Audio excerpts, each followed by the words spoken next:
What up, fresh takers? I'm back with another review, and this review we are going to be doing Final Destination Bloodlines. Let's get into it. All right, so Final Destination. This was actually a pretty good movie, guys, as far as my excitement, because I don't think I've seen all of the Final Destinations. The ones here more recently kind of got stupid, in my opinion, to me. But them early Final Destinations, they were so much fun. Everyone still remembers Final Destination 2 with the log semi truck. Man, when I tell you that still haunts people to this day, including myself, that one really sticks out. So I was honestly looking at the trailer and just some of the scenes. I legit was interested in seeing this movie, so I definitely wanted to make sure that I went and saw this. So my first initial thoughts, the trailer did a good job of not giving away too much, because I got an understanding of who the main character was and what role she plays, but I didn't really get the movie spoiled for me. So the biggest thing for a trailer with me is don't spoil it. Just let me find out throughout the movie what's going on.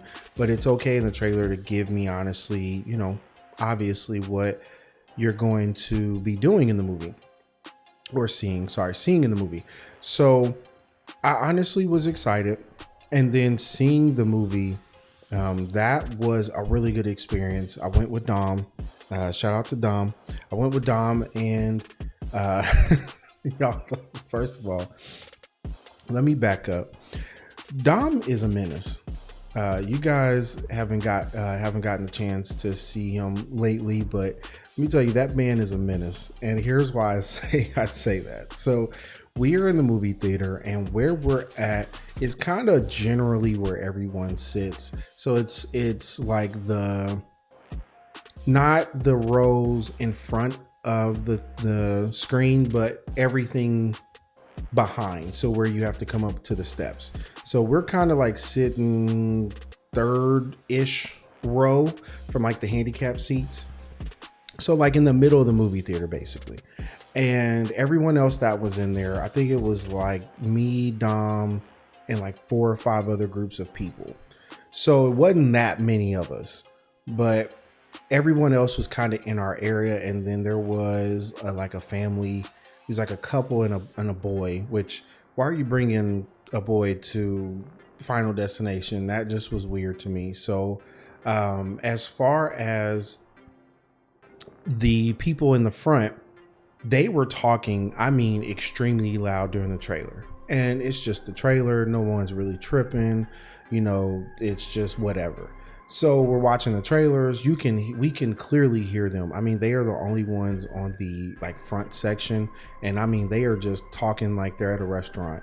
And we let it go. And then once the lights get dark and the movie's about to start, you hear them still talking. I mean, loud. Like, if you're gonna say something, just whisper. But they kept it at the same volume, and you could tell that everyone was getting a little agitated. And without hesitation, this man says, "All right now," and you just hear everybody around us just bust out laugh. And I don't know if the people heard Dom or not. They did shut up, so I think they heard him. But when I tell you, everybody was dying laughing. And then here's why Dom is a menace. Not only did he have the balls to say something and hush somebody else up, he is notorious for leaning over and talking to me during the movie.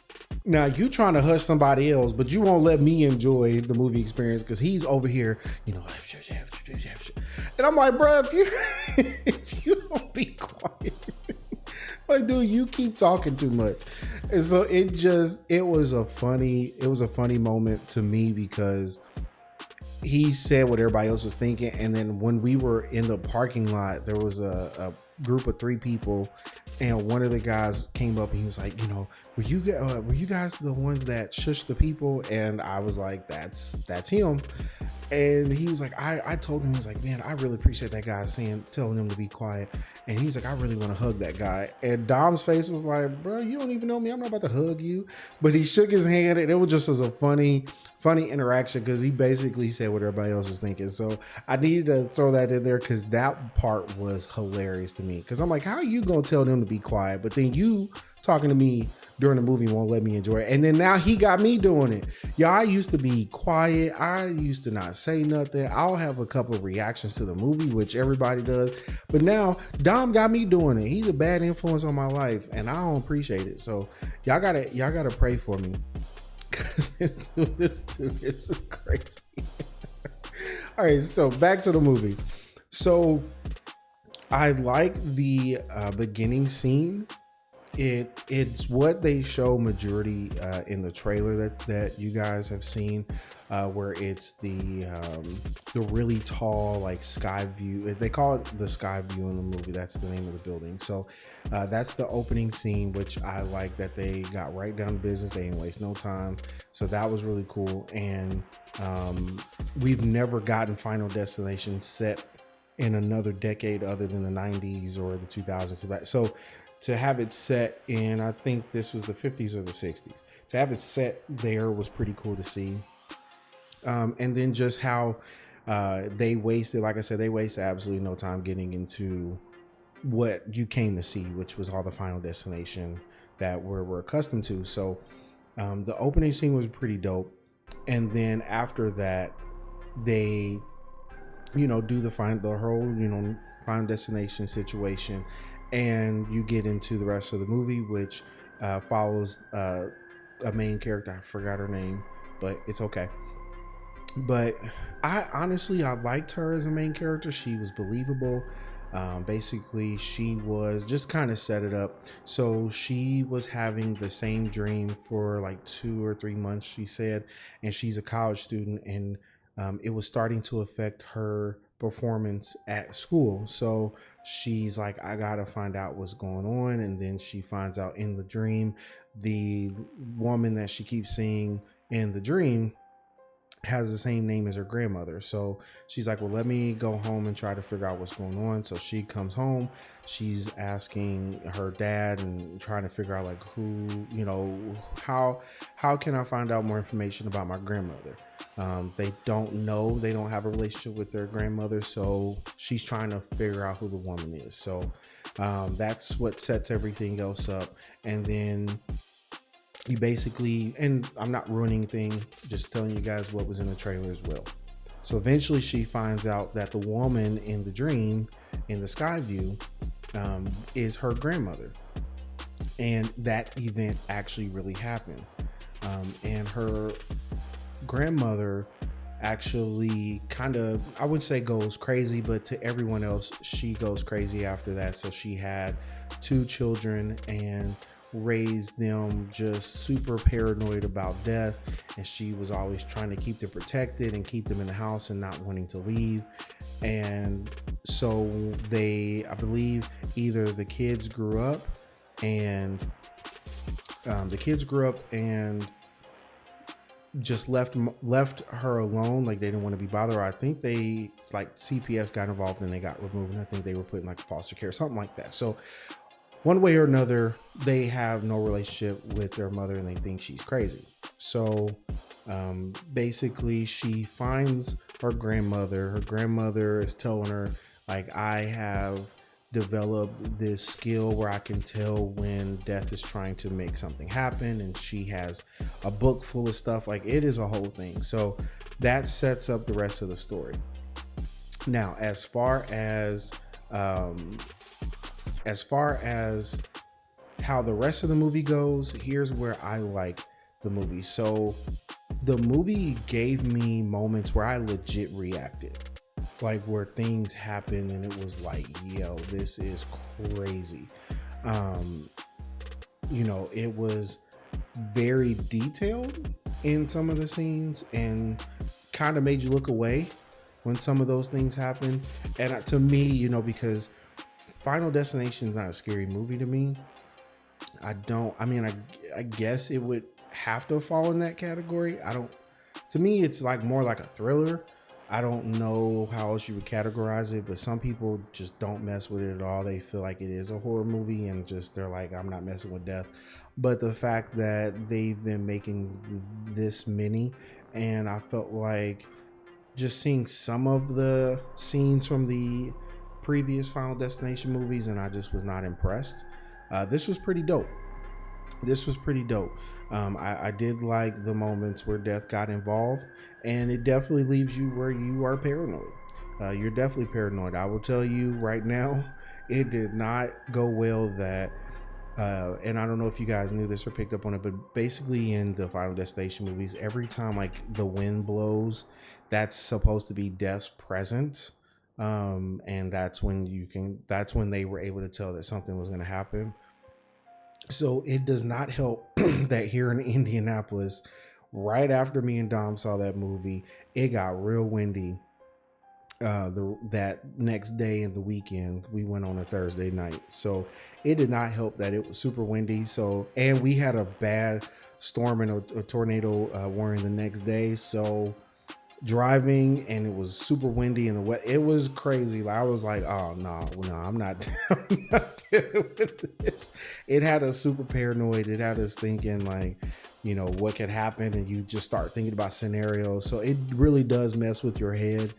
But I kind of enjoy movies like that, where even when you leave the movie experience, it sticks with you. So kudos to them for that. Now, where I feel like I did not like the movie, it got a little predictable in just some aspects, not the entire movie, but kind of that middle part of the movie. It got a little bit predictable, but there were times where they did try to swerve you a little bit. So I do appreciate that they try to correct that. And I don't know if the predictability was supposed to be on purpose, or if it was just them trying to be, them trying to be different, and it really didn't work. I don't know, but I will say I didn't like the predictability, but they did at least try to attempt to swerve you every now and then with what was happening.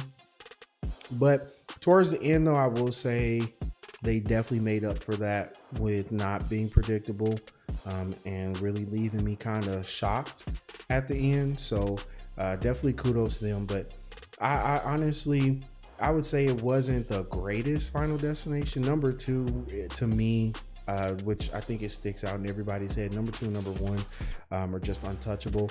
I would say this one's up there because it does explain a lot and it was different. So I do say go see it because it was enjoyable. It definitely was better than the other Final Destinations they've had here recently. I felt like it kind of started to lose steam and lost its mojo, but this definitely, I think, brought it back. If they stayed on this course and did something related to this, if it's not the end, then I would definitely be on board, and I would say that the Final Destination franchise is back. It's definitely a franchise. I mean, they've got over six of these in, so it's definitely for sure a franchise. But overall, it was a good movie. I would say to give it a rating out of 10, I'm gonna give it a solid 7. I'm gonna give it like a 7. It wasn't like blow my socks off good, but it was a good movie. It was a good time. It definitely gave me that old feel that I used to have with Final Destination. And here's the crazy thing: I saw Final Destination as a kid. I shouldn't have seen it as a kid, but I saw it as a kid, and it stuck with me. So to kind of get that feeling again was awesome, because that meant that it was doing what it originally was intended to do, which is kind of leave you paranoid after you see the movie. So it did its job. It's not amazing. It's not like the greatest thing ever made, but it definitely did its job in what it was trying to do. And I think it kind of revived the Final Destination franchise. So that's my review for Final Destination Bloodlines. And also shout out and rest in peace to Tony Todd, man. This was his last movie, and I actually found out his cameo in the movie, or appearance in the movie, the last line he gives in the movie was actually an ad lib. It was not scripted. It was, from what he said, was his his farewell, his final farewell to the fans. And I thought that was really dope to find that out after, because it really was a deep line. Like what he said was really deep. And to know that, obviously he passed before the movie came out, so his words had more weight when you were watching the movie, and to hear that line was not even scripted was even better. So shout out to him. RIP. If you guys don't know who I'm talking about, that is Candyman, the man who played Candyman and haunted all of the black culture for decades. So RIP to him, and definitely he did his thing in this movie, even though it was like 5 minutes screen time. He did his thing, and I wish him and his family well. So I appreciate you guys for watching this review. Please, before I end this video, please like if you like the video, subscribe if you are not subscribed, please share it as well. Hit the notification bell so that way you guys know when I drop these reviews. I know that I'm not putting out as many as I was, but I'm still keeping up with it. The reason why is I'm also, since I am in my beautiful home, I have now gotten into my space where I'm able to consistently stream on my gaming YouTube channel. So I'm trying to figure out a way to juggle both now. So I'm not going to be pumping out as many reviews as I would like, but hey, it's a balancing act. Just got to make sure, I have room for both, and I have a personal life. I'm trying to take care of a house. So I appreciate you guys rocking with me as always. You guys are amazing. I absolutely love all of you, and I hope you guys are being safe out here. But until next time, I will see you later. Peace.